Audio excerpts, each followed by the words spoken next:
Also, a weekly professor on TPC teaching me about everything, nothing related, and it's all brilliant and wonderful. And I realized that last week we talked about the Buran and the Energia, and I forgot to ask if we could do that episode specifically. So you told me yesterday, like, let's do it, and I was like, oh, fuck. So I apologize for putting that on your plate, but if we want to get into it, right. Yeah, I'm less of a space nerd than I am expert in some other things, but I think I can hold my own talking about. I mean, I did live through some of this stuff with the N1 and the Energia and the Buran being discovered behind the Iron Curtain when the Soviet Union fell, and everyone going, "What the hell?" Yeah. So.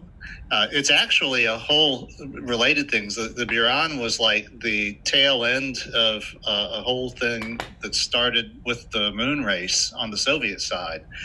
And of course, all most people in the West know about that is that they lost rather badly. When they did lose, they ordered all of the remnant bits of the project to be destroyed. The Kremlin was embarrassed by the outcome. And one of the things that was left over was a warehouse full of rocket engines that had been built for the N1. And like everything else, I mean, a lot of their technology wasn't known. We knew what they could launch and what they could blow up on the pad and all, because you can't hide that. But we didn't know a lot of details about their technology. Yeah. So it was after the Soviet Union fell and Western investors were nosing around the old Soviet Union looking for stuff to invest in. And a guy literally found an engineer and said, "Psst, I got something to show you."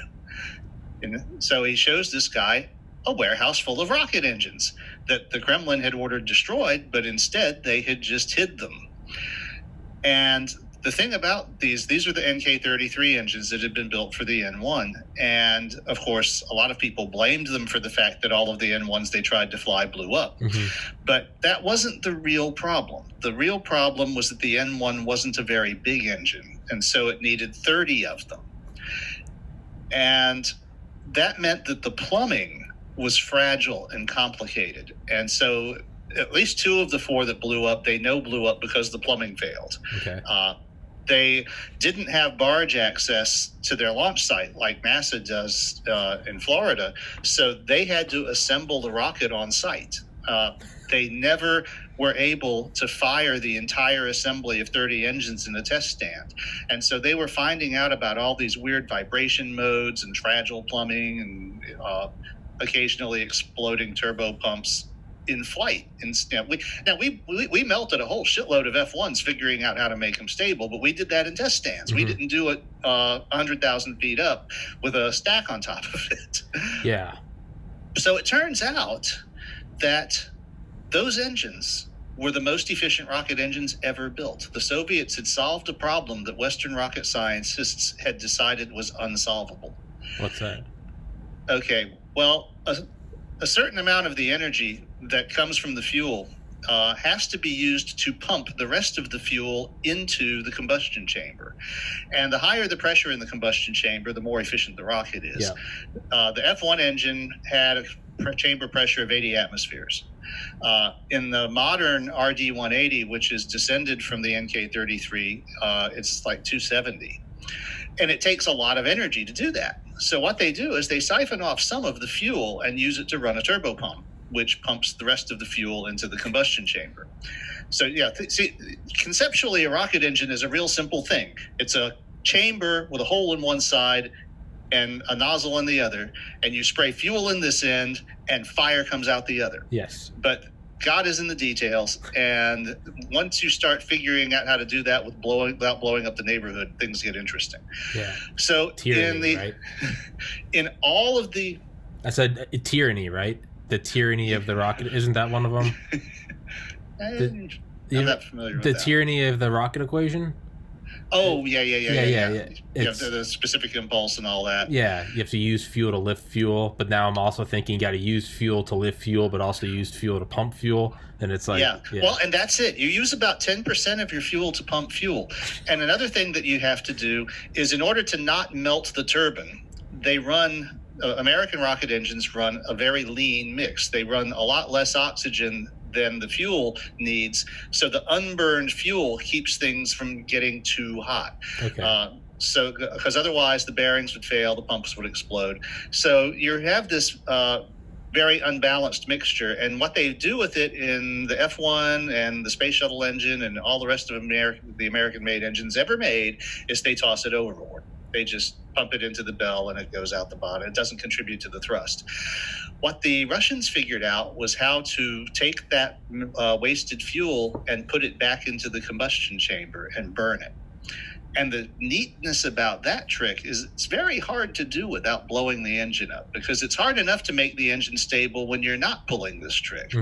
It's also a problem. The other thing that the Russians did is, instead of running a lean mix like the Americans did, they figured out how to run instead of running a rich mix, rather, we run too much fuel.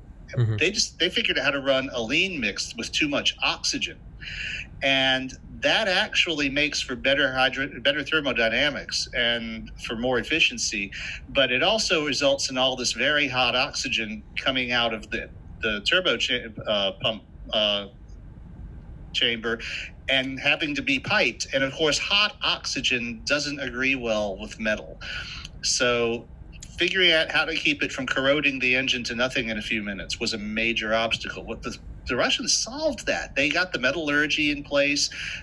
They figured out how to design the combustion chamber so that it was stable, and they did all of this without really by doing it theoretically. They had a guy who apparently just had a rocket chamber in his head and just could visualize all of these dynamical flows. It's been said often that's one of the differences between American designers and Russian designers is the Russians will figure out all of the mathematical theory behind a thing. The Americans will just build a computer and use numerical methods. And I've had on several times Garrett Bruhaug, who's I think a little older than me, but is getting a degree in nuclear fusion and works at the laboratory of laser energetics at University of Rochester. He's brilliant. He comes on here all the time. But the last episode we did, we were talking about like asteroid deflection and KGB versus CIA, Soviets versus America. But that's what he said. He goes, the Russians, because like the Soviets never were just flush with cash like we were just like, fuck it, just space agent, right? Just give it a hard drive. He was like, they always figured out these beautiful, eloquent mathematical solutions to things. So it's interesting to hear him say that and hear you say that. Yeah, it's a trope. So anyway, most people don't realize that the United States has been buying rocket engines from Russia since 2000. What? Because, most of our larger loads have been lifted on Soviet-made RD-180 rocket engines for most of the last 20 years. Yeah, I learned. Because they're more efficient. If you can get an engine that's 5 or 10 more percent efficient, then you know that 14 pounds of fuel to put 1 pound in orbit, that's a huge win. Yeah. And so now, as part of that deal that they inked when we started buying engines from them, that first contract, the Americans insisted that we get their technology. There was like 10 critical technologies that we didn't have that were without which you couldn't build the engines. And they insisted that they turn over all the documentation to us so that if we needed to, we could build our own engines.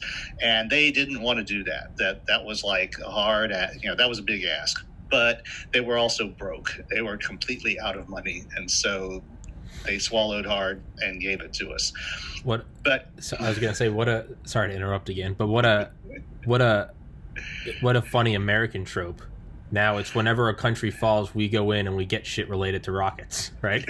2 times now. What's the third gonna be? China? Are we gonna do it with them? It's God willing, but or vice well, versa. the thing is, the Russians have always been a lot better at things than people realize because they don't have our natural resources. The fact that they've done as much as they have is just mind blowing. The fact that they got Sputnik up before is Sputnik, yeah, and the atomic bomb. Yeah, in 49. Yeah, you got to figure by the time we detonated Mike, they had pretty much plugged all of the leaks as far as spies and shit. So all the Soviets knew was that we got 10 megatons. They didn't know how. But that's all Sakharov needed. Yeah.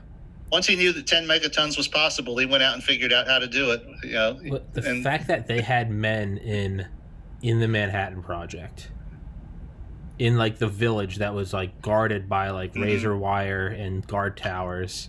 People don't know that, but like the actual like the scientists, we corralled them into a village surrounded by like the military because we were like in the middle of the desert. Yeah, did you know they used to have had a little theater and they would all do plays. Oppenheimer loved like acting in plays. Yeah, actually, yeah, I think that's in one of Richard Rhodes' book, but it's in Making of. Yes. In fact, there's a couple of there's a plate of all of them acting out, and they're like acting out the scene with the Trinity explosion, and they're using a stepladder as the Trinity Tower. As the tower, yeah. They're like doing little pyrotechnic things and stuff. But they had to be their own entertainment. But the fact that they had men in there, that's insane. Well, that's the other thing, is that the Soviet spies were very dedicated. Yeah. And because they knew what a disadvantage they were at, that they had to be willing to do anything, whatever it takes. Yeah. But sorry, anyway, I was interrupting you. Back to it. Oh, no, that's all right. But besides, Mitzi said I'm not supposed to monologue. And that is, that is a new rule. Yeah. Oh, yeah, that's true. You have to ask permission. No, I love, and as I explained to Mitzi, I love when people monologue, because if they don't, I do, and I already have my internal monologue every day. I don't need to hear it more. All that, like the podcast ends when I stop recording for everyone else, but it continues in my head, and then it just goes to the next, and I start recording again. The insanity doesn't stop. So, Roger, please monologue. So anyway, we've been buying rocket engines from the Soviet Union for some of our most critical payloads, including military payloads, ever since the first Antares in the year 2000. And around 2015, some of our people started to get a little nervous about it, because you started to have the mess in Crimea, and relations were getting a little cold, and eventually, the Soviet government asked us to stop using their engines to lift military payloads, and so we started looking seriously at alternatives. But we didn't have an engine that could compete. When we launched the Shuttle, we told everyone that the Shuttle main engine was the most efficient rocket engine that had ever been built. It was actually the second. We just didn't know it at the time. So they had one company that took a stab at duplicating them, and their quality control wasn't up to it, and they had an explosion. How the hell did we not have our quality control up to that of Soviet quality control? How did we not? I guess that just means that I have I work in industry. You have no idea. Yeah. Well, and I guess that's also a slight to the Soviets, because clearly they did it. So who am I to sit here and cast shade at? They did it.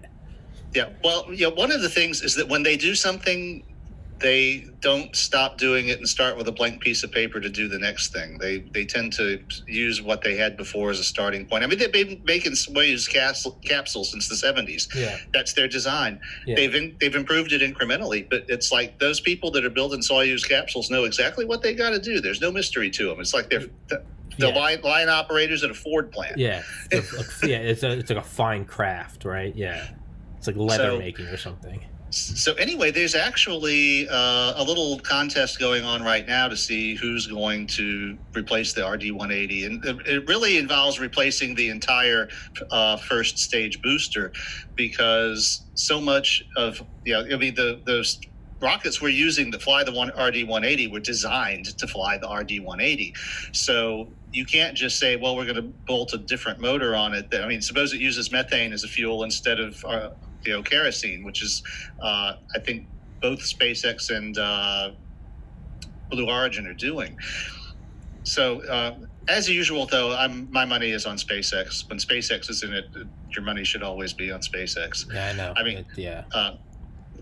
So the they are actually, their Merlin engine, apparently, I'm kind of fuzzy on the details, but apparently it uses both a fuel-rich and an oxygen-rich stream in different places. So Yeah. somehow that's better when it gets back into the combustion chamber and they recombine them or something. But they're basically saying, well, it's like, we're not going to duplicate this thing. We're going to do better. Yeah. And yeah, that's, I mean, let's face it, that's the attitude. Yeah. Did you know that in the book Space Barons, which you would love, by the way, you would love Space Barons by Christian Davenport. You would love it. It's about Bezos and Musk. But just short aside, early in the 2000s, when Elon wanted to sort of like make some waves about SpaceX, he did like a publicity stunt. I never knew this, but apparently he put one of the rockets on like a flatbed and just like had it driven into DC, and then just like stood around it and like basically like, this is my ride, and everyone was like, who the hell is this guy? And it was a young Elon Musk, like, this is my rocket. It's your rocket. It's gonna be big. We're gonna be the best. And they were like, this is only a piece of a rocket. He's like, it's gonna be like 10 times bigger. And they were like, who the fuck is this guy with like, is this a security threat? And now he's fucking Elon Musk. But yeah, I'll send you a link to the book Space Barons by Christian Davenport. Yeah, do that. Okay, so anyway, Buran was obviously their answer to the space shuttle, and they had the advantage of watching us do our shuttle first, but they did several things differently, and most of the people who have been watching it agree at this point that most of the decisions they made were better than the ones we made, which has a lot to do with the fact that they saw us first. It's always easier to watch someone else make the mistakes. So the critical differences, big number one, of course, liquid fuel boosters. None of this solid rocket bullshit.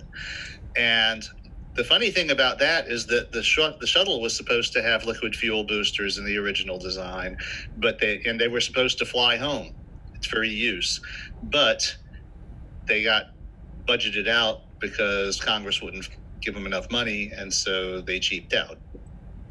But the Russians actually built liquid boosters. Okay. And that's partly because they used a big dumb booster instead of an external fuel tank and put the motors on the booster instead of on the shuttle. Mm-hmm. And that has the advantage that when the shuttle gets to orbit, you're not carrying all those thousands of pounds of dead weight that don't do you any good anymore because you're in orbit now.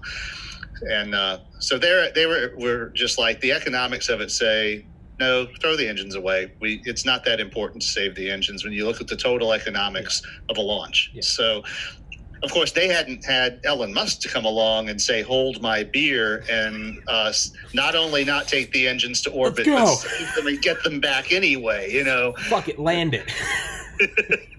So the technology of the 70s and 80s probably wasn't up to that. But that's definitely the most elegant solution. So you not only get the engines, you get the whole first stage back, and the orbiter or whatever you put in orbit doesn't have all these heavy engines hanging off the back end. They also built their shuttle to be completely remote controllable from the ground up, and that made it more versatile in a lot of ways. Obviously, the one test flight that they ever did was by remote control. They didn't need to risk a crew to do it. Whereas when we sent the thing up, if half the tiles fell off and it burned up on re-entry, we had 2 guys on that thing who were toast. Yeah. So that, fortunately, it worked out. Less fortunately, a little later. They also saw the falling off tiles. They knew not to go that route from the outset. But a lot of the stuff they did was similar. The guy who designed it, I never remember any of these people's names, so you can look it up.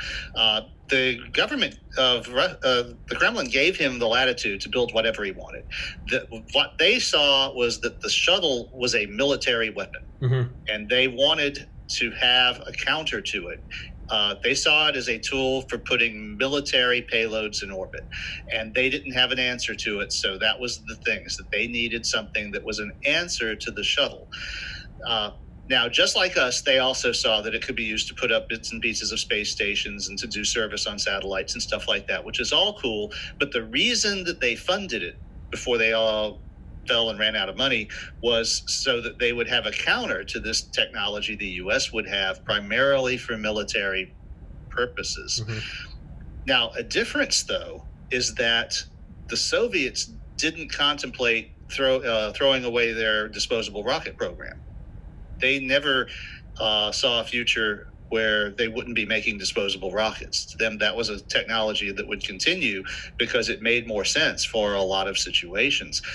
So when their shuttle program got scrapped, it was no big deal. That's one of the reasons they were able to scrap it so easily when there was no more money, was they weren't using it for anything that they desperately needed anyway. Whereas America bought heavily into this fairy tale that the shuttle was a space truck. Yeah. That it was a general purpose, just like a car or a truck. Well, it was supposed to be like a space car. Then it had to become a space truck because of the military guys needing to lift those payloads. Yeah. Basically, the whole shuttle was designed around keyhole satellites. Yeah. Which are basically Hubble space telescopes that point down instead of up. Yeah. So it had to be big enough to loft one of those. And that was not really what NASA originally wanted. But they were putting so much money into it that it had to be like the lead thing in the game. I know there were guys at NASA in the early 70s who really favored an approach where there would be a space plane that would mainly be to take the crew to orbit, but that would be roomier and more capable than a capsule like the Apollo capsule. But that would require us to still be making disposable rockets. And there was another faction that was driven by the philosophy that we are going to the future where there will be no disposable rockets. We will reuse these rockets. We'll have 100 launches a year. They found out if they had ever had 100 launches a year, the ozone layer would have completely gone away. But Jesus Christ. Every time they had a launch, it put a big hole in the ozone layer over the launch site. Jesus Christ, I didn't know that. Yeah, the Rockwell space plane, have you seen? It was designed in like the 70s or 80s. I can't remember the name of it. It's the Rockwell something. Yeah. Well, they got that, and also that cute little lawn dart that the Air Force launches every once in a while. That I forget what the designation is supposed to be. It's supposed to be secret, but it's like everyone can see. Oh, the XB-37? Yeah, this teeny little shuttle on the nose of a rocket. So no, the Rockwell space plane was like far bigger than a 747. They never got off the drawing board, but would have been awesome. Yeah, well, I mean, that was kind of the original idea, was to have a self-supporting way that was more like an airplane to take the crew and to do delicate stuff that had to be handled by human beings and so forth. But it just grew and grew and grew until it had to do everything, and so it doesn't do anything very well. And the Soviets wanted it for that heavy purpose. They wanted a counter to the shuttle for the military apps, but they never saw it as completely replacing their rocket, the rest of their rocket program. So in some ways, that was why they didn't care so much about saving the engines. They didn't contemplate this fantasy of doing 100 launches a year. They wanted it for that launch that they couldn't do to match something that we were doing. And it also had the advantage that they could just ditch the orbiter entirely and put something else on the Energia stack, like a component of a space station or something in a fairing. They didn't need the human crew. That was the other thing, is if it's a space plane or a space truck, it has to have a driver. And so we never really thought about the possibility of just launching it without a crew and controlling it from the ground, even though that's how all of our other rockets worked. We literally didn't want the shuttle to work that way. So the Soviets had a much more versatile type of, their vehicle could do things that the shuttle was never designed to do, some of which could have been very useful. Of course, in the late 80s, the country fell. They completely ran out of money, and they started selling us rocket engines and shit, because what else are you going to do? They actually didn't start selling us rocket engines for about 10 years. But I think they sold us the first one around 2000. Okay. But there is a story where they showed the guy the warehouse, and they got into some negotiations, and then they were like this. They had the specifications and all, and they're like, "This does what? This is the number, because the numbers were better than anything any of our engines put up." Yeah. So they ended up buying 30 of them, and they put one on a test stand out in California, and it met its specifications. So it was like, damn, we need to design a rocket for these things. Yeah. So it was, but you said they did eventually give up the designs. Well, they gave up the designs and the stuff. But one of the things about it is that the factory where they're made has its own its own forge, its own metallurgy. It does. They start with raw materials, make their own metal, their own alloys, and it's all like in one building. Jesus. And they start from first principles all over the place, and then rocket engines come out the other end. So duplicating this facility, it's not just like building a normal plant, like like Michoud over in East New Orleans or something. This is a place that they're doing like the whole thing from soup to nuts, and it's all together. That's one of the reasons their quality control didn't have. They weren't like accepting products from someone else that said they were meeting the specification, but maybe they were, maybe they weren't.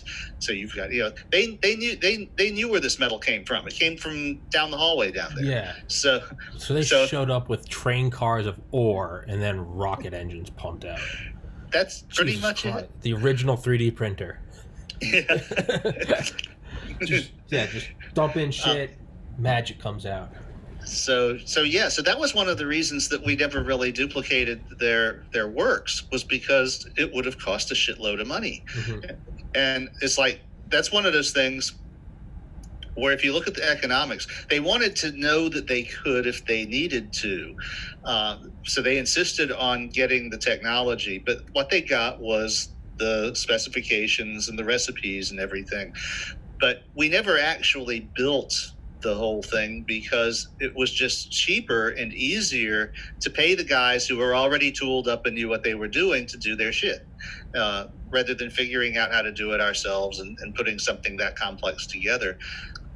Especially when you're looking at it, it's still a 40-year-old technology. So even though it was ahead of everybody else's, and this is the metric by which rocket engine designers measured themselves against ever since 1990 or so. The RD-180? The RD-180? Yeah. This was still the... the RD-180 was like the end result. There's like a whole family of engines that use this technology. Sure.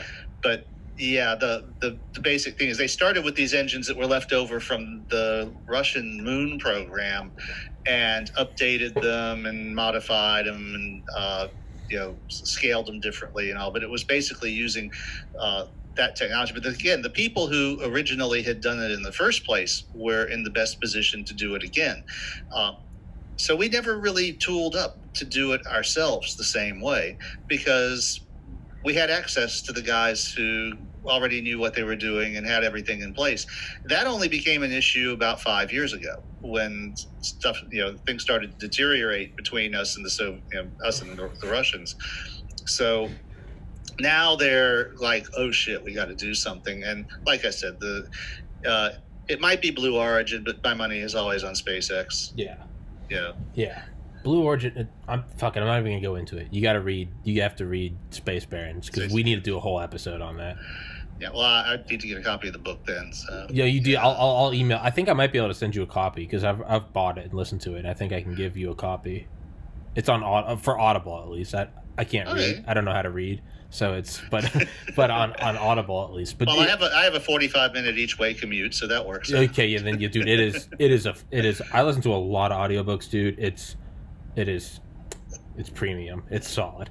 But yeah, I was gonna go into Blue Origin, but no, we're gonna save that for another episode. But sorry, but yeah. It's now is the Merlin or the Raptor engine for SpaceX?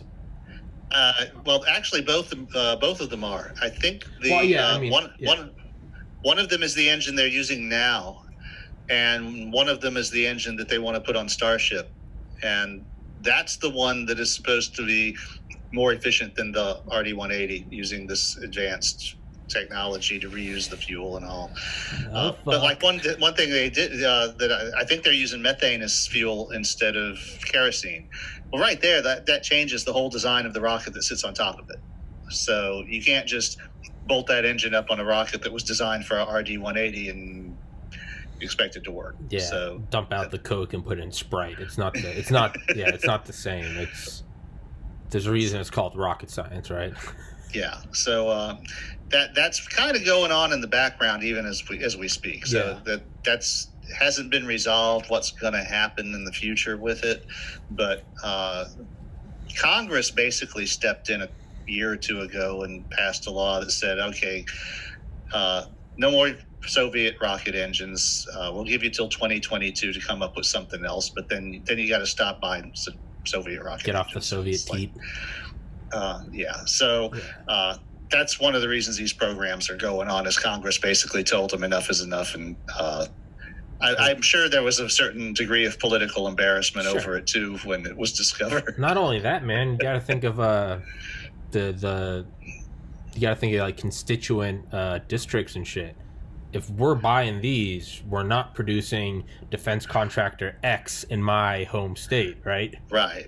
So that's a well, and plus that, and let's face it, exceptionalism has always driven the space program in every country that has a serious space program. Mm-hmm. It's like it's part of the national dick waving contest, and the fact that you're buying engines from your competitor there is like it's a total beta move to like the fact that we had to hitch rides on the Soyuz for several years. Yeah, that is sand in the Vaseline, man. It is.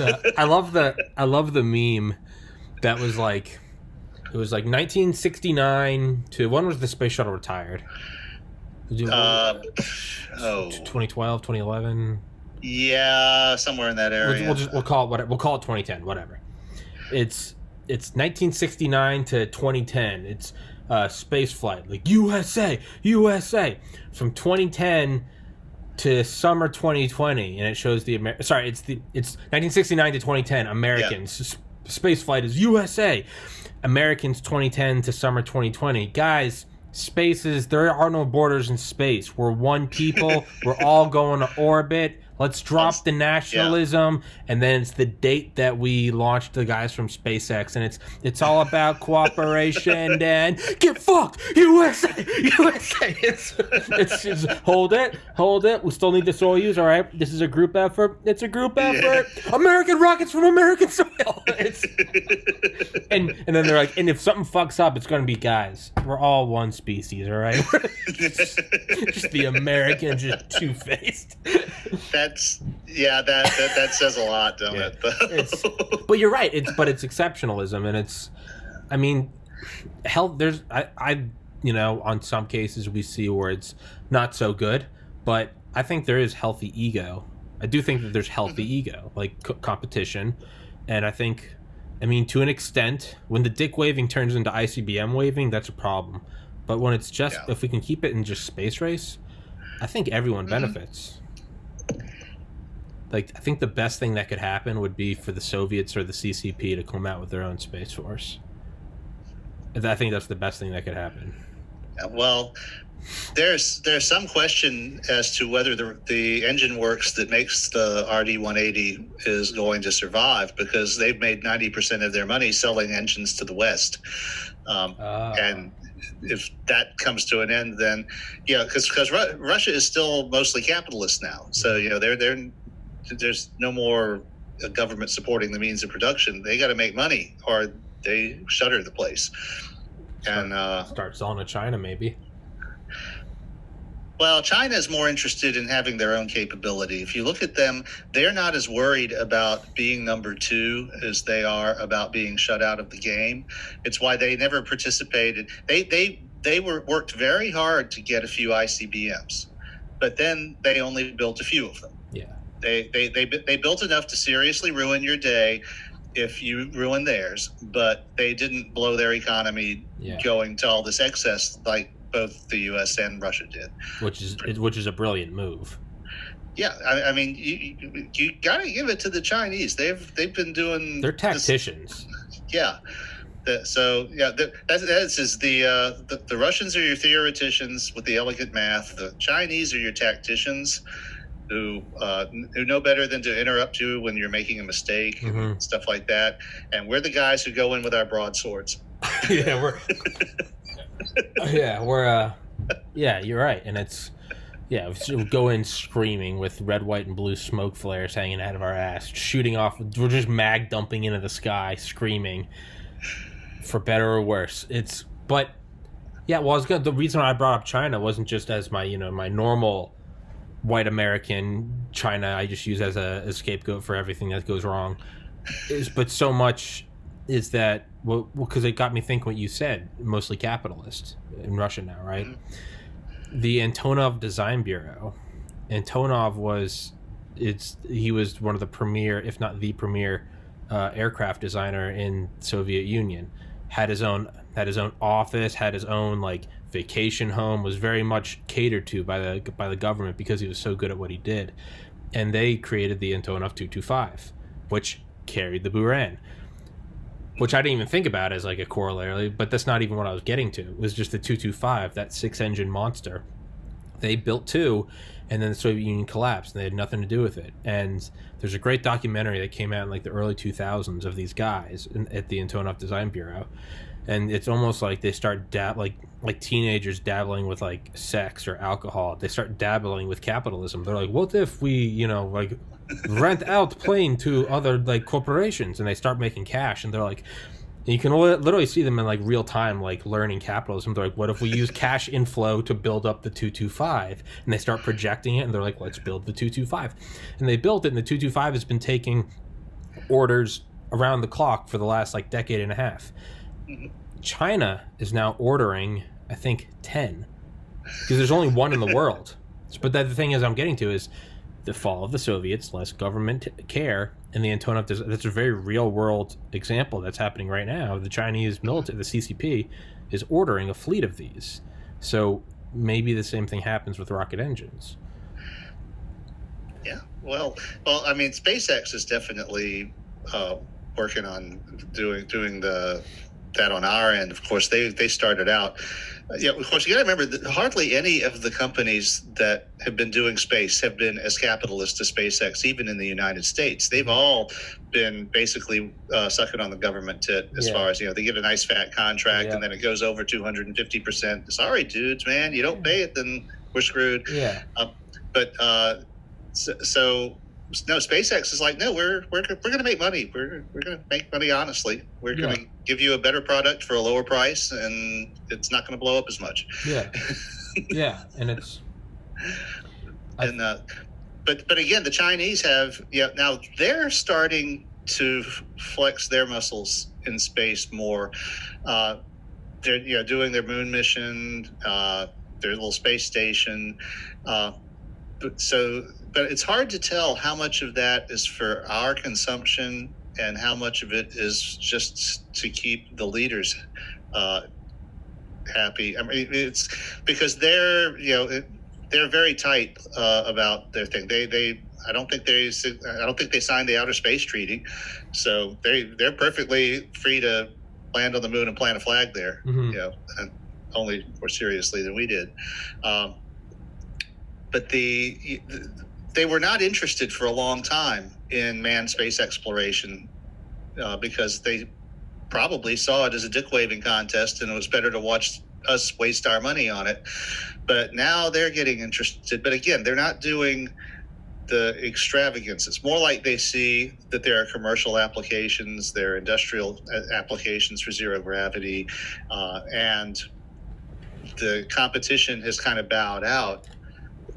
So it's an opportunity for them to, but they wouldn't be doing it if they didn't see practical applications as well as the flag waving. Because if you look at it, even though they've done stuff they've never done before, they haven't really been as loud about it as either the U.S. or the Soviets were when we accomplished something big. Mm-hmm. Let's face it, Sputnik goes up, there's headlines all over the world. It's on the front page of the paper. China puts a rover on the moon, and it's on page 10. I didn't even know China had put a rover on the moon. There you go. Oh yeah, China put a rover on the moon. Little teeny thing, didn't last very long. They got something to learn, but still, as someone as someone that considers myself somewhat well read, I didn't know that. It was like the Qiangji or something. Sure. It was named after one of their moon goddess. Yeah. But it was very similar to Pathfinder. It was a fixed lander that had this teeny little rover that would come out and run around and communicate mainly through its mothership. But that way it could explore the immediate area, and it didn't last very long because they missed one of the environmental considerations. Doing the moon is surprisingly hard if you don't do it at lunar sunrise. All of the Apollo missions were conducted at the same time of lunar day. Yep. And you don't think about that because the moon turns so slowly. But that was a big advantage for thermal control because you can get there when the ground is not stupidly cold or stupidly hot. Mm-hmm. Whereas a lander is in the same place all day long. And a day is 2 weeks long, and it goes from over the boiling point of water to liquid nitrogen. Back and forth. So we found out about that from the surveyors. And before we had Apollo, we launched a couple of surface landers, and they sent back TV pictures until they failed. Mm-hmm. That's how we had some idea what the landscape looked like. Because you remember in those days, it was widely conjectured that the moon dust would be so soft you would sink into it. Things like that. Like powdered snow. Yeah. So we at least knew that it wasn't going to be like that. We had surface landed a couple of things, and in fact, one of the things Apollo 12 did was they executed a precision landing and got close enough to one of the surveyors to walk to it and salvage parts to bring back to see how the lunar environment had affected them. That's insane. Yeah. That's insane. Yeah, there was some neat stuff that was done on the surface of the moon. There's a series of there's a website that has the Apollo Surface Journal, which has all of the dialogue between mission control and the astronauts for all of the moon missions. Okay. So you can see what they did, and they have some of the pictures that were taken and all. And so I was like, I hadn't realized until a couple of years ago that happened. But one of the problems with though was Apollo 12 brought a color camera. Because one of the things is on 11 was the pictures were crappy, but at the very first time they took the lens cap off the camera, they accidentally pointed it at the sun and burnt out the video tube. That's what the government wants you to believe. Yeah. So the pictures from Apollo 12 were still crappy. Yeah. I was gonna say. And of course, Apollo 13 didn't make it. So you really forget whether I think Apollo 14 was the first J mission that was able to stay for 5 days. Like 5 days instead of 2 or something. I mean, it was like they had the. I want to think, was it 14 or 15? They introduced the lunar rover, and they were able to do a lot more. Yeah. Because let's face it, all they were concerned about on 11 was getting there, planting the flag, walking around a bit, leaving the Alceps modules, and then getting the hell out. And on 12, they did salvage the surveyor camera, which is, that's really cool because there's pictures of the Apollo 12 astronaut taken by the other astronaut trying to break shit off of this spaceship that we had sent up 2 years ago and all. And people who weren't alive to read the accounts didn't even know about it. In fact, I was young enough that I had missed that, and so I didn't realize that they had done that until I went back and started researching it. It was some years ago now, but it was like, I lived through this. I should have seen this. Like, I didn't know that they did that. I did know the story about the precision landing. The mission director was extremely pissed that they spent some time trying to figure out where the hell 11 had landed, because they overshot their intended landing site. And of course, the moon's gravitational field isn't consistent. There are large masses called mascons under the surface, so your orbit isn't stable. And they ended up on the surface, but they were uncertain to, like within tens of miles where they were.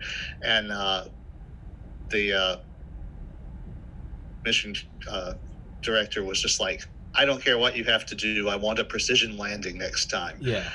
And in order to do it, they had to come up with this creative, because the computer programs in the lander and the command module, they couldn't change those. It was an enormous effort had gone into making those computers work at all. So they came up with a creative way of manipulating one of the variables, one of what they call the nouns, in order to fake out the program so that it would not return an accurate result, but would return the result that they needed in order to get where they knew they needed to be when they knew that they weren't where they were supposed to be at that point. And I'm too stupid for that, Roger. Yeah, I think that the girls that movie was about had something to do with that stuff. Okay, yeah.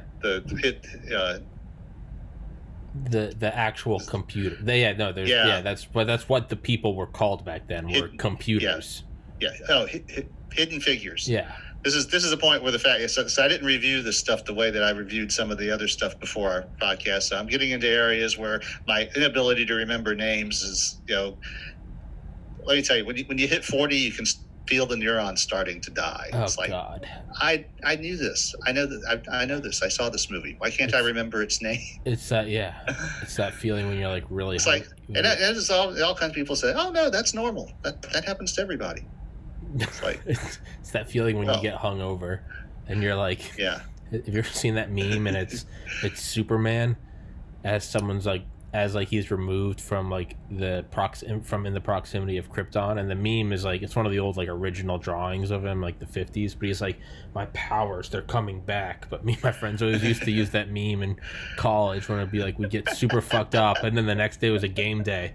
We'd have Hair the dog, and we'd start drinking whiskey, and it'd be like, my powers, they're coming back, and be like, I can talk. I can take a shower. My appetite's back. And really, it was just blossoming alcoholism. But that's all I was gonna say. Yeah, we did go to the moon. Episode 216, Charlie Duke on this podcast went to the moon, which I still can't wrap my head around. And he had one of the J missions, so he was on the moon for a while and did a lot of stuff. Yeah, he was. He was on 16. Was the backup for 13, and 17 was Capcom for 11. He was all in. Mm-hmm. Yeah, I've had people comment. I've been meaning to address this. Yeah, I've had people comment or email or text me why were you because if you go back and watch the episode with Charlie Duke, I'm smiling and snickering the entire time. It's because I'm talking to a guy that walked on the moon. Yeah. I just can't help. I'm giddy. I'm just doesn't matter what he says. I'm this guy walked on the moon. So yeah, for anyone that's this is one of my heroes who did something that I dream of, and he's giving me the time of day. I know, right? He's talking to me. He said Tommy, and I'm like, holy shit, you're alive. You're not a deep fake. You're not. He's one of 12. Almost 4 times as many men have been the president. Almost 23 times as many men have been the Pope. All right. Yeah. He's. Oh. Yeah. And it's probably going to stay that way for a while. I mean, actually, it's starting to look iffy whether how long of a period there'll be where none of them are alive, and there won't be anyone alive who walked on the moon anymore. It's true. There's only 4 right now: Harrison Schmitt, David Scott. Is it David Scott or Eric Scott? Charlie Duke and Buzz Aldrin. Yeah, it's. And they're all way up there. Yeah. Yeah, I mean, Buzz is 90 something. Mr. Duke is, I believe, 87. Yeah, but you wouldn't know it. You wouldn't know it talking to Charlie Duke. They were all super healthy guys. Yeah. They had the right stuff. They still do. Yeah. Yeah. So. Yeah, but yeah, he was great. Yeah, he was. That was. Yeah. And I forget which one of the astronauts it was who figured out that human time on the moon cost about $1 million a minute. Jesus. When you looked at the cost of the whole program and the number of hours that human beings, the number of man hours that were spent on the moon. Yeah. It's kind of a responsibility that you have to take seriously. Yeah.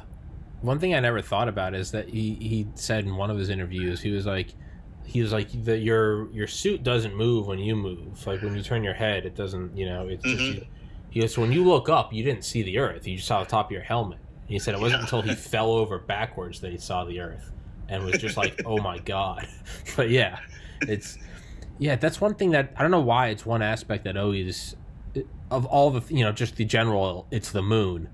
One thing that always gets me is like they stayed there, like they slept there, like they woke up, they yawned, Well, they were supposed to sleep there. If you read the interview, some of them didn't actually get much sleep while they were on the moon. How do you? Just like I'm on the fucking moon.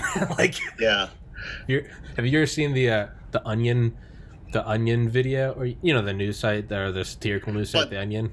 Yeah, I've seen some of their have you seen articles? Their original moon articles that came out in like the late 90s? No. And it's like the actual transcript. And it's like, Tranquility Base here. Holy fucking shit. We are on the fucking moon. I can't, this is one small, oh my, I'm on it. I'm on the fucking moon. Buzz, look at me. I'm on the fucking moon. And then you hear like, Tranquility Base, we got you. This is fucking insane. Like it's just like, I can't, holy tit balls. I can't believe it. Now that you're doing that, I think I do remember seeing that one. Yeah. But yeah, well, it's like, what is that like? But yeah. On the other hand, you're also 250,000 miles from anybody else, so that's a little danger there. I didn't ask him out of like respect, because I don't want my dumb ass to go into like conspiracies, but I wanted to be like, is there anything up there? Is there anything? Is there like an old, like, is there like ruins? Is there something? But yes, I saw that Transformers movie too. Yes. Fuck you, Roger. So help me God. I will ban you from this podcast. But either that or 2001: A Space Odyssey, it took every ounce of willpower I had. I decided the morning of, I was like, I will not waste a second of this man's time with conspiracy questions. It's kind of the respectful thing to do. I was like, it's... Besides, those guys get that shit more than they want to anyway. Yes, and but you did have the advantage that he couldn't do like Buzz Aldrin and punch you through the computer. So I think Charlie Duke would have no problem finding me and beating the shit out of me. He would I'm gonna come get you. Buzz Aldrin. I've been on the moon. Yeah. You're not a problem. I can get there. I can get to you.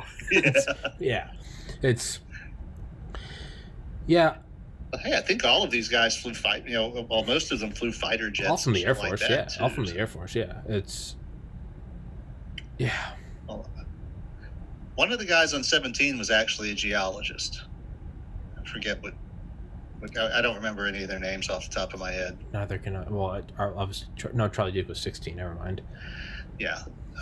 That was one of the things when they shortened the program and they were rearranging the crew schedules around, is they wanted to get an actual scientist onto the moon. So that was their chance. They got the geologist who they had been training onto 17 before the program ended, and that apparently worked out real well too. Yeah. Do you think, not just time for some wild speculation based on nothing, do you think we're gonna see manned Mars in our lifetime? Lifetime is possible, but in the near future, probably not. And the main reason is we don't know how to land there.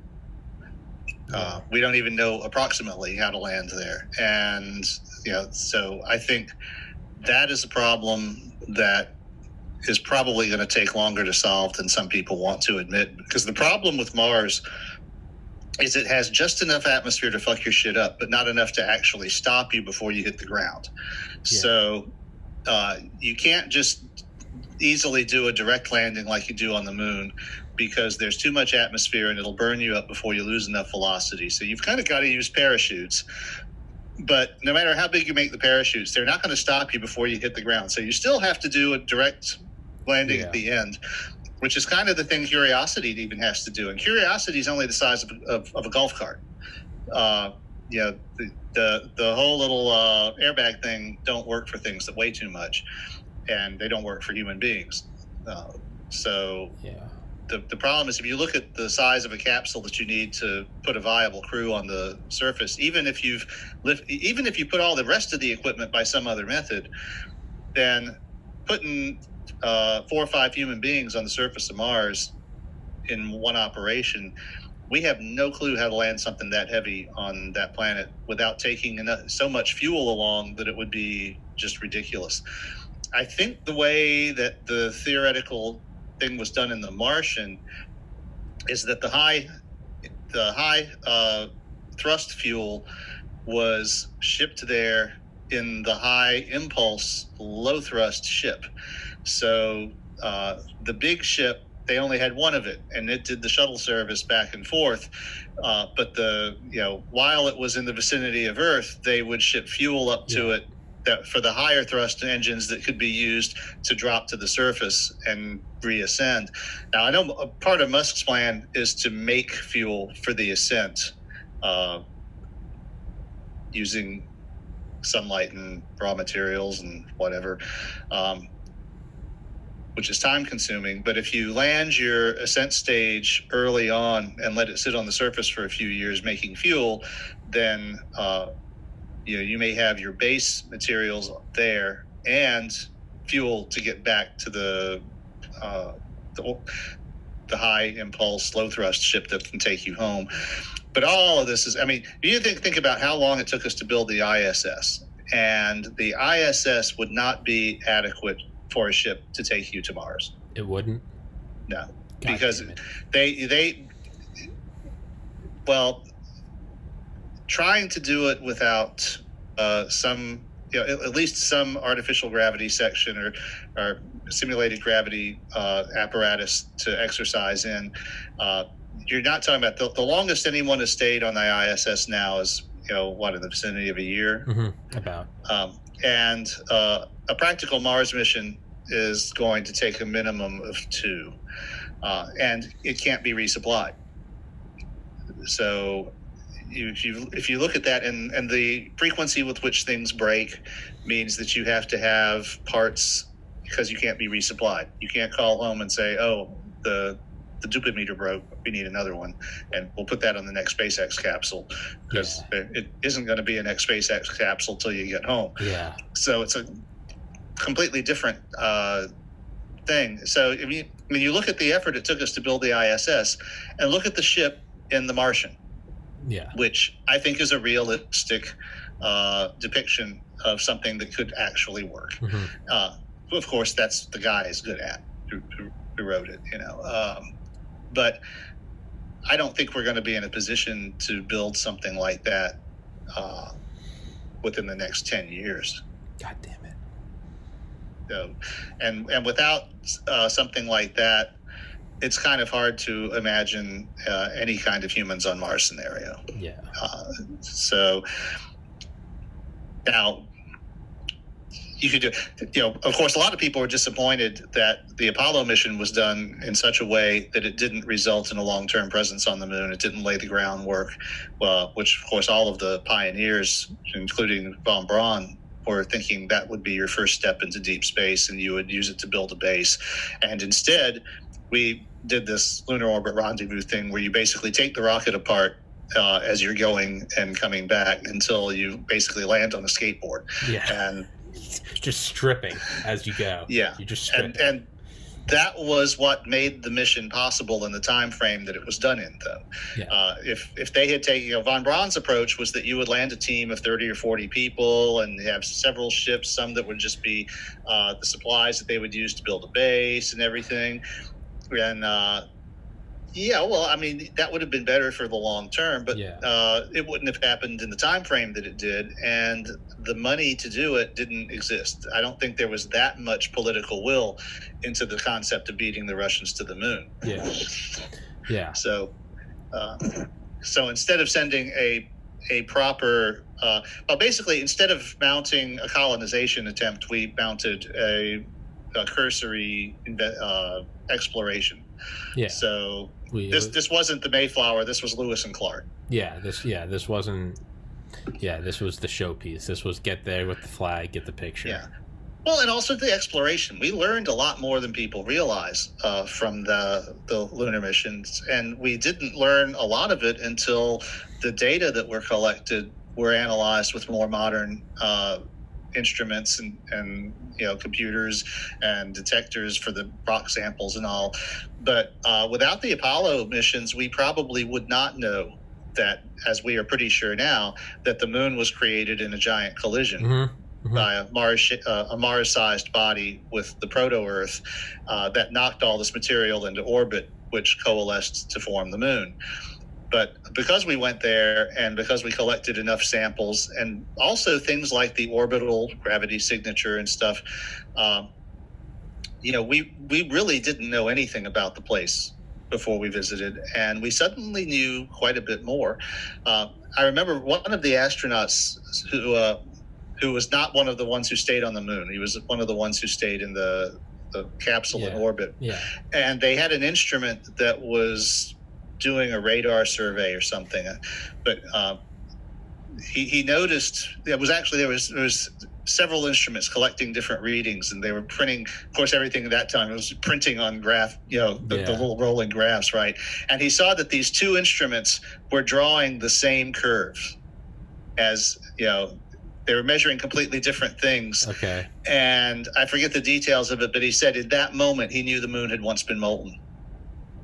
Okay. Because that was the only way to explain that these two completely different physical properties were arcing in the same way, slave to were gang to one another. Yeah. So there's a lot. People don't realize how much we learned about going to space, doing material science, the computers and electronics, as well as the little details like where the moon came from. I mean, I think it is worth knowing things like that. Yeah. When I was a kid, I had a book about the solar system, and it was all artists' impressions. That was all there was. No human-built machine had ever been to the surface of another planet. Fuck. Yeah. And of course, with Apollo, we sent the surveyors. The Russians sent a rover. In fact, I think they sent a couple of rovers, which were pretty successful. They had their guys who normally design tanks for warfare design their lunar rovers. Gotta love it. That's the Russians.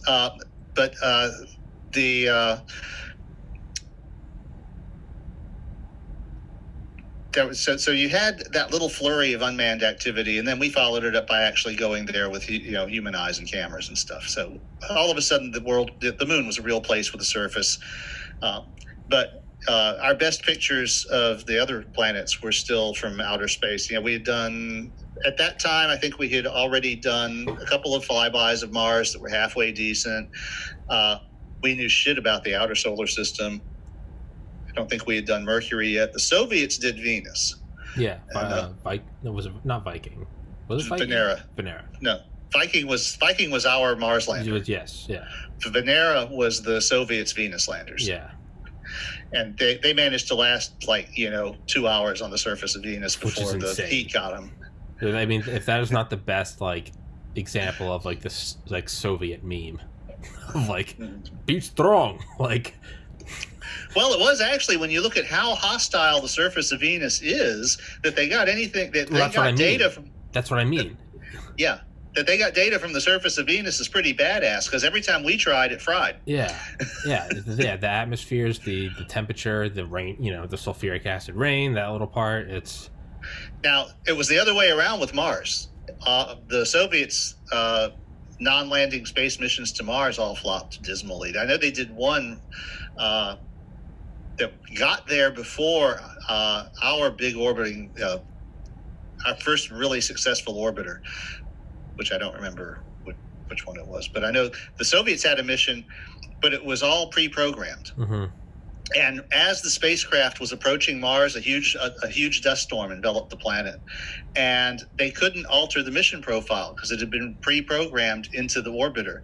And so they got all of these beautifully detailed pictures of dust flying around in the atmosphere. They got like no information about the surface.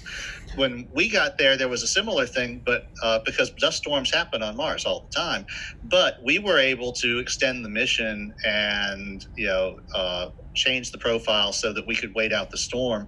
And that was the thing is just like we had the bad luck in Venus and Russia had the bad luck with Mars. And then, of course, we hit it out of the park in the outer solar system with the Vikings. Yeah. And the Voyager.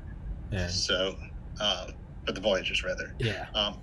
But, it was like one at a time. We've actually gotten something to the surface of these worlds, are close enough from orbit for a world like Mercury that we can tell, okay, we can pretty much tell what this is going to be like if you were down there.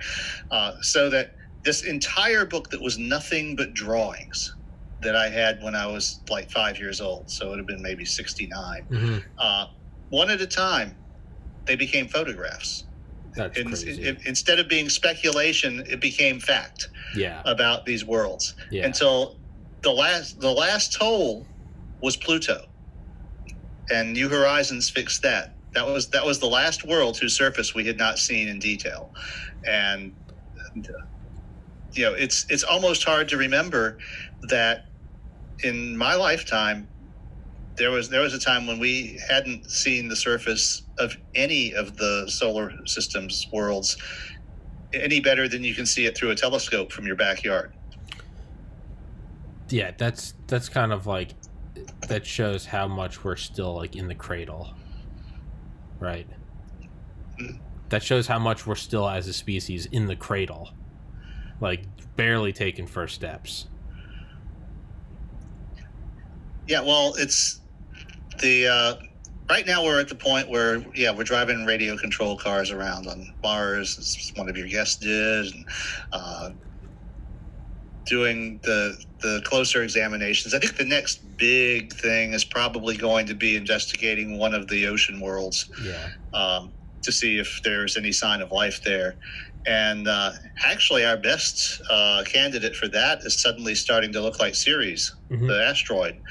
Because it's both closer and it was just a lot easier to get to, and it's starting to look like it has a huge under ice ocean. So, well, we've got the one going to Mars right now that has a helicopter on it. Yeah, that's and it's also a rover. Now the helicopter on this one isn't going to actually do very much. It's going to drop. The rover's going to drive a little way out from it, and it's going to pick up, and they're just going to do basically a short experimental flight. It's not going to get very high off the ground or go very far. It's more to prove the concept that they can get a flying machine onto the surface and fly it around. But it's not going to have like an extended mission where it gets recharged again and it goes along with the rover on. The rover's going to leave it. Yeah. It's just going to be space junk on the surface of Mars. Yeah, but I mean, what's the thing that's always compared is 67 years between the Wright Flyer and Saturn V. I mean, you got to start somewhere, so it's going to start with a little just flying around like it's going to start with that, and then it's going to be, hey, it was only 67 years between X and Y. Well, and if you look at what they've done in the past, though, if you look at Pathfinder, where the rover was a similar little throwaway experiment that just happened to it did a lot better than they expected, but proved what was possible. So they moved from that to landing actual rovers that were decent science labs that were the primary mission, instead of having the primary mission being a static lander with the rover as an afterthought. So I think that's what you will see, is that now that they know that they can make it work, then they're already thinking about how we do a mission that uses flight in a more primary way to gather more data. And that's going to be like the difference between the original and the J missions that had the lunar rover on the moon. Because, when you're limited by how far you can walk in a spacesuit, before you're, with a safety margin to make sure that your life support doesn't run out, versus how far you can drive in a car that can go 8 miles an hour, then all of a sudden you're able to cover a lot more ground. Yeah. And by careful selection of their destinations on the moon, they were able to get a really wide amount of geological data. Sorry, hold on. Moving a hard drive. Yeah. 1 second. I want to show you something. You cool if we wrap this one up in like 5 minutes? Sure, whatever you want. Hold on. I got this in the. Got this one in the mail.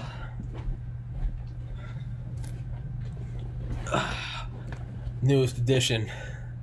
16 terabytes. It's the same price as the one I got for 10 terabytes this time last year. Yeah, just kind of on the note of the last episode was just general progression. Is this podcast sponsored by Seagate, including all of the insane, misogynistic, inappropriate things I say. Thanks, Seagate. I expect my cease and desist from them, but yeah. So that space we've. Yeah. That's where we are right now. Yeah. Sorry for throwing that on your dish last night. Of like, hey, are we doing Buran? And you were like, oh, touch up. I was like, fuck. I apologize. I shouldn't have thrown that on you. That's not a problem. It's I got the Wikipedia too, so I can, it's mainly reminding myself the names of things, because I do know a lot of this stuff off the top of my head, but what I don't know is people's names. I've always had a mental block about that. So it's like the names of the programs, the names of the engines and all. So I just went back and was like, oh yeah, that was what that was called. So, and it's easy for me to find because I do know what I'm looking for. It wasn't a big deal at all. You said you wanted to talk about Buran, so I was like, okay, yeah, I can go back and re-familiarize. But you can see when I get off the reservation and like that movie that I saw, it's like that I saw like 6 months ago. And won however many Academy Awards and all that, but I can program a computer, man. So well, also more than anything, I always appreciate your episodes, dude, because it's a free. I get like a 60-minute documentary every week, and it's interactive. I get to ask questions, and it's like I appreciate it. I legitimately do. I legitimately fucking look forward to our meetings every week. I just get a science lesson. Well, it's fun for me too, because sometimes you lose perspective on just how much you experienced and gone through, and so it's kind of fun for me to go back and review, and it's like, damn, I remember doing that. You have an insane amount of knowledge. You do. Yeah. Well, I've had a very interesting job, as well as some people thinking I'm pretty talented. My connection with our space shuttle is when I was 17, I have something in common with Alexandria Ocasio-Cortez. I won a major prize at the International Science Fair. Really? Yeah. So, she did too. But I won a third award in physics. There's 10 categories: physics, math, biology, blah blah blah. So I won a third award in physics for putting a radioactive source on top of the memory chips in my computer and extrapolating the cosmic rays were probably not causing the soft errors that were sometimes being seen then, because I didn't see any soft errors when I was using my dad's radioactive source to nuke my RAM chips. And what they liked about it particularly was that I recognized that a negative result was valuable. I expected this to create errors that I would detect, and I didn't. And because I was basically nuking these chips with a form of radiation that silicon is more sensitive to than it is to cosmic rays, and with a lot more of it than you have in the cosmic ray flux, where I was able to say, the rate that they say these things are happening, this can't be explained. You would have like one every 400 years. So they gave me, I got the general third award, which was a nice little cash thing and a medal. But there is a bunch of other awards that are given by different third parties. Like each branch of the military gives one. And I got the Air Force's first award because I guess thing on computer errors and radiation was more interesting to them than the guy who did violins and the other one who did some crystallography thing. So the prize was a 10-day tour of Air Force installations all around the country. That's badass. It was. We got to meet the Secretary of the Air Force. Fuck It was Vern Orr under Ronald Reagan. They took us to the Pentagon. We drove past the mall. We flew into Washington, into Andrews AFB, drove straight to the Pentagon, met the Secretary of the Air Force. He asked us each what our project was and everything. Then we got back in the car, drove back to the Air Force Base and flew out. Didn't stop at the mall. Didn't see anything else in Washington, D.C. But we got to walk around on top of the EMP trestle. Jesus. Flew in. One of the planes we flew in was a radar trainer. So we all had our own private little radar set to play with. That's badass. But anyway, they kept telling us, we got a real treat planned for you when we get to Florida. We're not sure if we're going to be able to do it. We're still negotiating because of the security arrangements, but they pulled it off. And when we visited Kennedy, we got to walk around underneath the shuttle orbiter Columbia while they were refitting it between its first and second missions in space. Jesus. And so there's all these guys walking around with machine guns and shit to protect everything. The security was insane, but Jesus. And this was when they had the tile thing, so it's like every one of those fucking tiles had a little label on it. Oh, yeah. Some were red and some were yellow and all. And it's like these guys on ladders doing tests and shit. But it was just the thing is fucking huge. I mean, The space shuttle?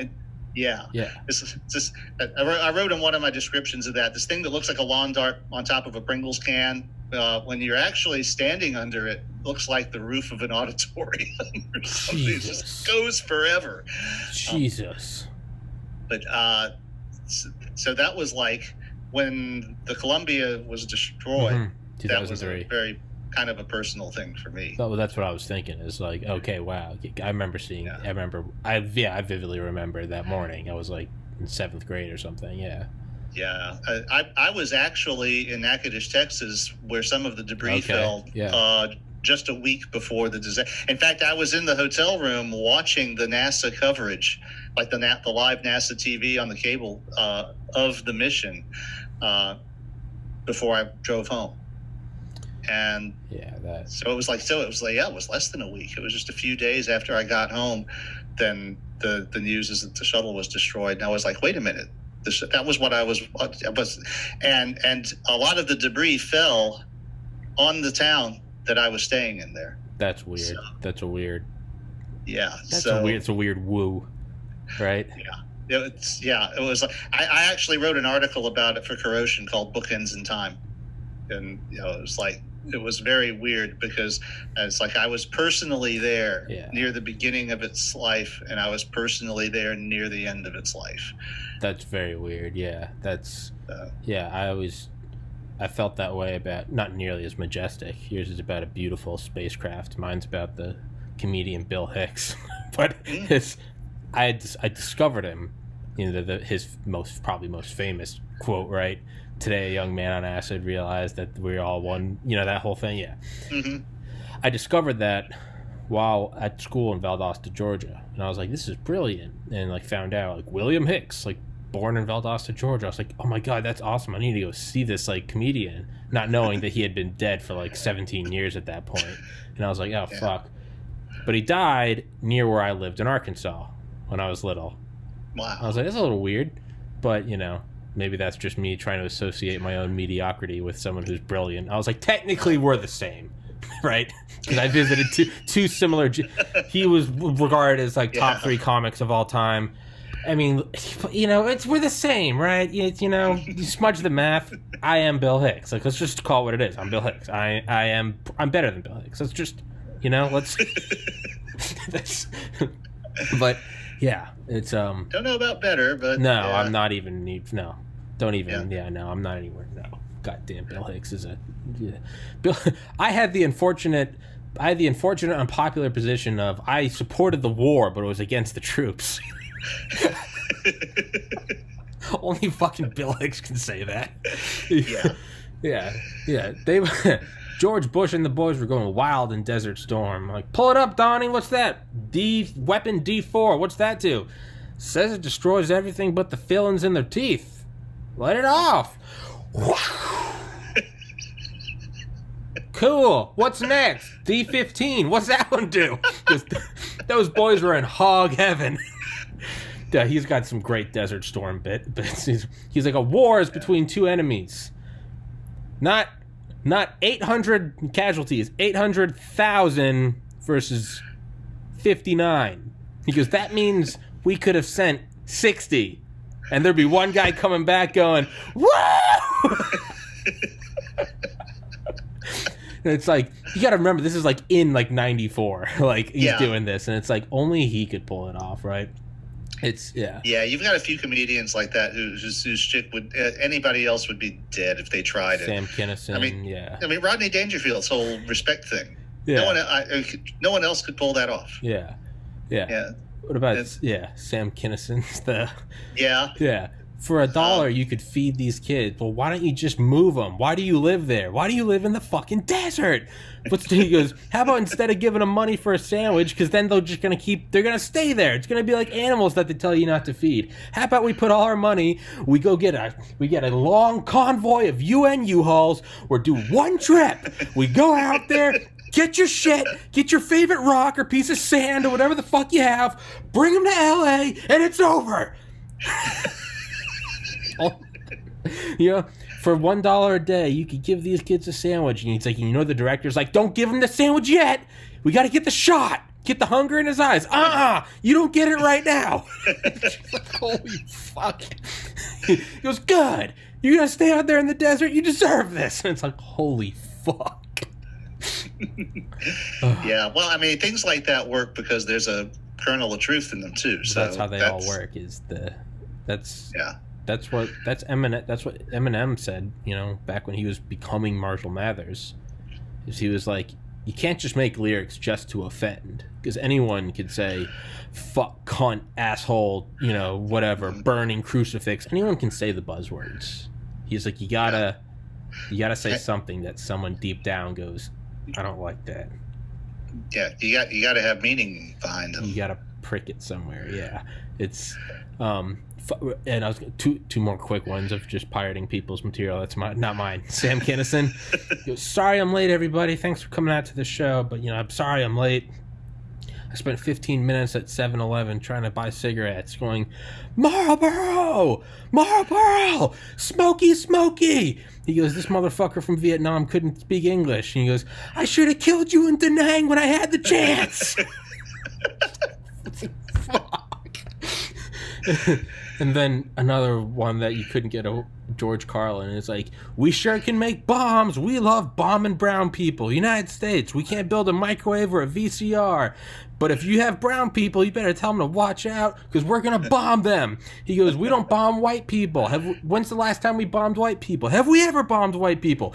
One time. The Germans. And that's only because they were trying to take over the world. Bullshit. That's our fucking job.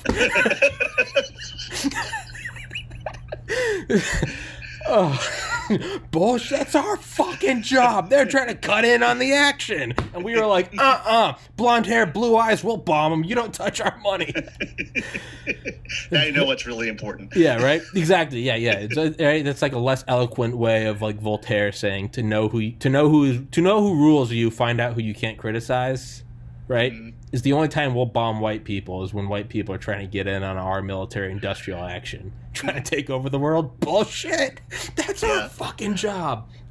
But before I just keep going, shamelessly tearing off other people's material and repackaging it as my own podcast, let's wrap this bitch up. Not Robert. God, Jesus Christ, I need some sleep. Roger. If I had a nickel for every time someone has done that, I could have retired. Really? I found a nickel at work the other day, 1940. That's not relevant. I have not slept well the last 2 nights. What's in your Rolodex of your mind? What's our episode next week? You don't have to answer right now. I don't know why I'm putting you on the spot. I don't know. It's your show, man. So what interests you? No, what I'm interested in, I love when people are passionate about stuff. Like I had on my buddy from work, Forrest, with the Magic the Gathering. I had on Vinny talk about wines. Yeah. Those aren't things that I'm necessarily interested in. What I love when I'm interested in people who are interested in something. It's their interest that kind of ignites me. You and I just so happen to, our Venn diagram overlaps a little more because we have a lot of the same interests. But in general, what I like is I just like the passion, regardless of what it is. Yeah, well, how about the scale of the universe? How we learned how big the universe is? Fucking done. Let's do it. Let's do it. Because we only learned a lot of that in the recent past, too. So there's been a lot of stuff that has been discovered in the last decade or so. Really? That is sharp. I mean, we've gone from, we think it's between 10 and 20 billion light years to the Hubble limit to 13.6 billion. And we know a lot more about stuff that's out there. And we've seen, the ways that, certain particular observations have verified certain key assumptions that used to just be, well, we think this is that, and now we can say, well, we know. So, all right, no need to get into the big preview. Then we'll do cosmology. Fuck yes, I fucking love it. I love it. I get a, regardless of the podcast. Even if the podcast didn't exist, I would just lie to you and I would just keep doing weekly. I get a free 90-minute lesson. Even though you're not sending me the links anymore, I still know where to find your podcast. Well, so I know whether you're putting my episodes up. Well, I stopped sending you the links because I figured you figured it out. I figured after like the second time I did that, at some point you would start to take it as insulting. Like, here you go, Roger. Like, do you know how to use YouTube? Like, at a certain point, I figured it would be insulting. I know how to put the letters T, P, and C into the search function in the YouTube app. Oh yeah, no, you really gotta find it because it's way too small. They're like, Tommy's podcast. They're like, fuck off. No, we got Joe Rogan, we have Kanye. That's it. Nothing in between. But yeah, I'll keep sending you the links, Roger. If that's a shot across the bow. I did figure it out. No, it's war. It's war. I take that as a personal affront, and it's just like Charlie Duke can find me. I'm gonna find you, motherfucker. Yeah, but I'll jujitsu it because then all I have to do is hit forward to send it to my dad instead of having to copy it out of the URL bar and paste it into a new email. Okay. You lazy fuck. That's the limit. Have you ever read the Robert Heinlein essay in praise of the lazy man? Mm-mm. Heinlein wrote this whole short story length essay in one of his anthologies about how all of human progress is down to the people who are lazy. Well, yeah, that's Bill Gates, right? Hire the laziest man for the job because he'll find the most efficient way to do it. Yeah, well, Gates got that from Heinlein. Yeah. Imagine, so yeah. It was considered quite shocking when Heinlein did it, but that's also true of a lot of the things Heinlein wrote. That was he goes through like example after example of some lazy asshole who didn't want to be. It's like one of the first was the original Newcomen steam engines were operated by hand, and so they would hire a boy to sit there and turn the valves to make the cylinder go up and down, to inject the steam, and then when the cylinder gets to the top to spray the water so that the cylinder would go back down. Well, at some point, one of these kids figured out how to hook everything up with a bunch of ropes so that the cylinder would operate the valves himself. Yeah. And then, all of a sudden, you start seeing these machines that have automatic linkages. And it's like, who thought of that? It was, the engineers building them didn't care. They hire some kid, but it was one of the kids that figured it out. I mean, I would. Of course, he also put himself out of a job. Yeah, that's the other thing is he didn't lawyer up. That's what you get. That's what you get for growing up then. But yeah, I mean, I think that's a very fair argument because I mean, at the very core, you have to look at why did we go from nomads to agriculture. At the very beginning, is like, we won't be able to have food every day, but what if we just bust our balls for like 1 year, plant all this shit, and then food just grows out of the fucking ground and we can kick it.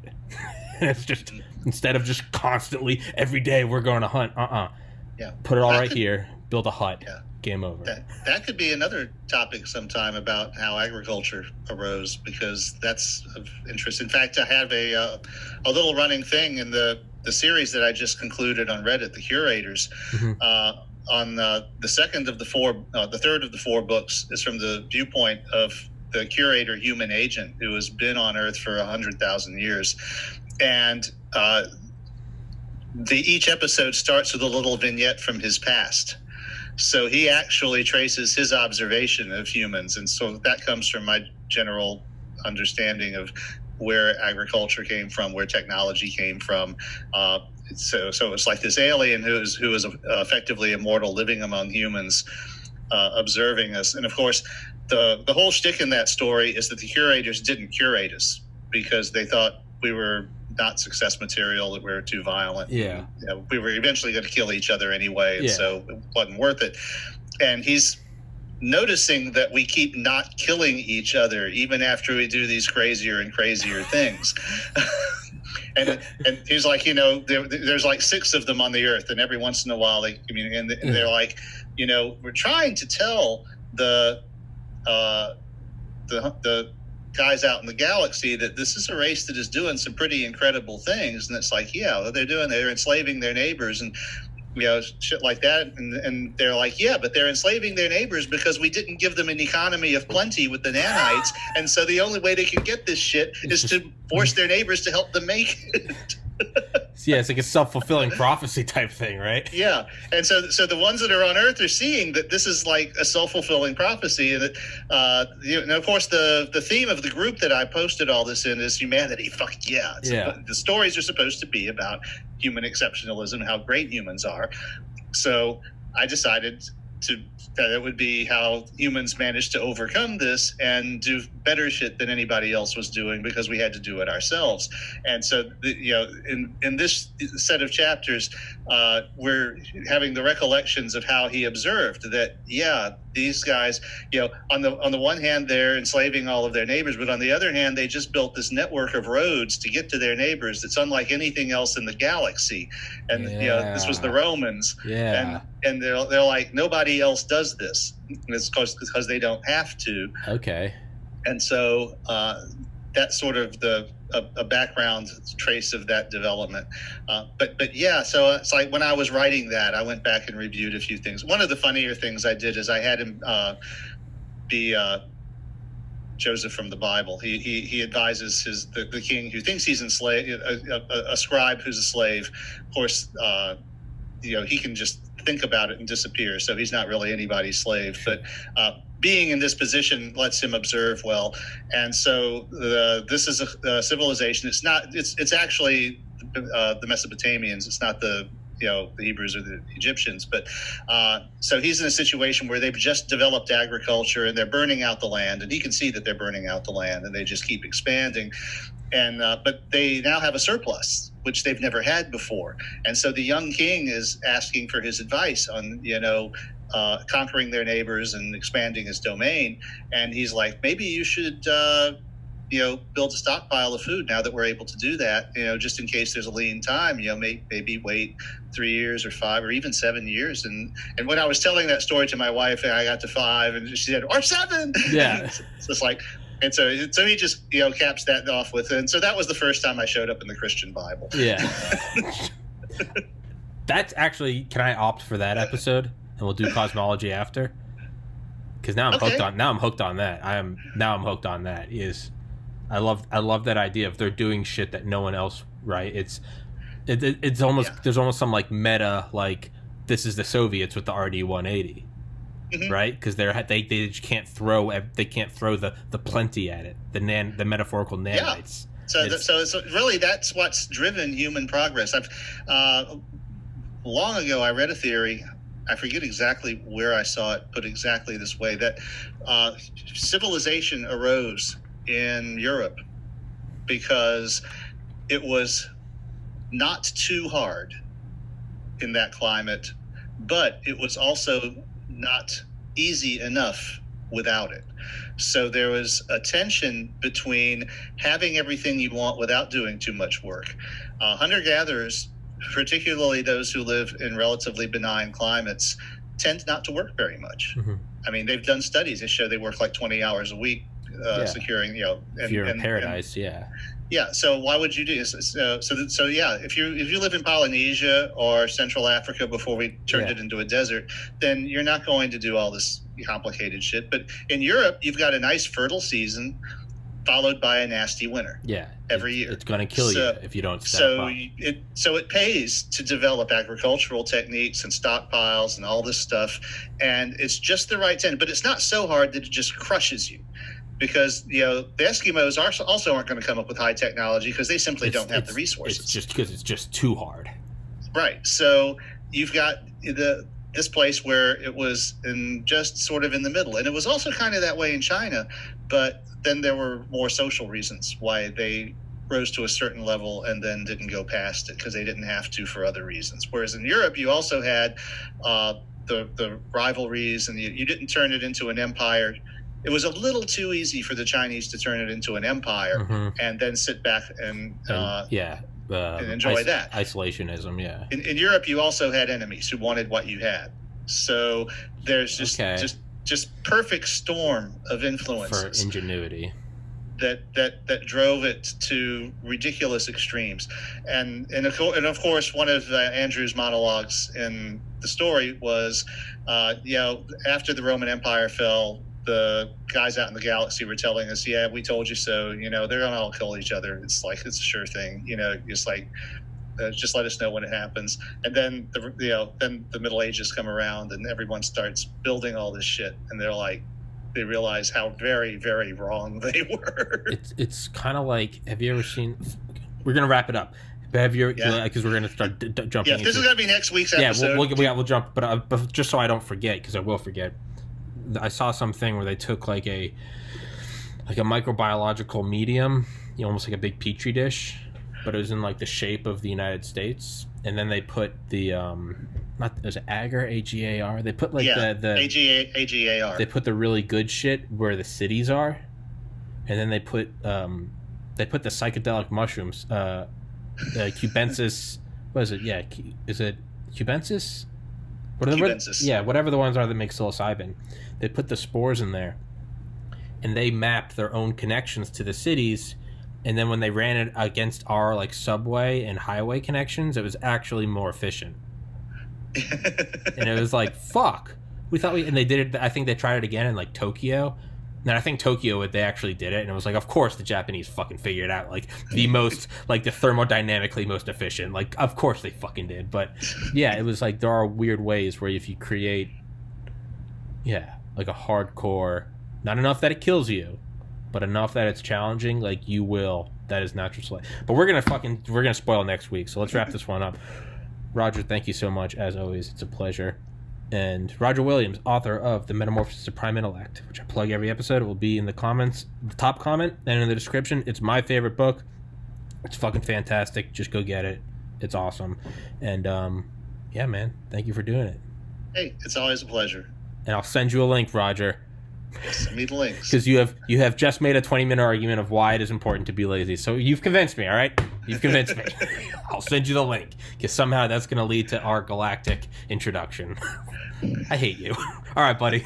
Stay safe. I'll see you next week. Bye. All right, big man. Peace.